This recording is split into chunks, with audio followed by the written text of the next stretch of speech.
29th May. Practical wisdom. Some are born with practical wisdom, others acquire it by right living. But it never comes to the calculator and the disputer. Gaining in practical wisdom is very easy. Man must divest himself of all complexities. He ought to resume the baby's simplicity. The promptings of conscience alone should be spoken. A cheerful calmness is to be maintained always. Then the native genius sprouts.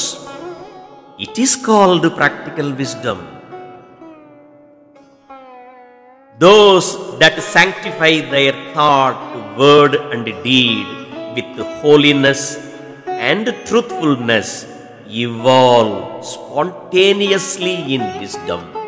Mahabharata. சிலர் பிறக்கும் போதே ஞானத்தோடு பிறப்பர். சிலர் பிறந்த பின் முறையான நெறியான வாழ்வு மூலம் ஞானம் பெறுவர். அதற்கு மனிதன் முயல வேண்டும். மனதை மாசற்றதாக்கி கள்ளங்கபடமற்ற குழந்தையின் மனதை மனிதன் பெற வேண்டும். மனச்சாட்சியின் ஆணைக்கு கீழ்ப்படிந்து இனிய மகிழ்வான திருப்தி நிலை மனதில் நிலவ வேண்டும். அப்போது மனிதனுக்கு இயல்பான ஞானம் மனதில் துளிர்விடும்.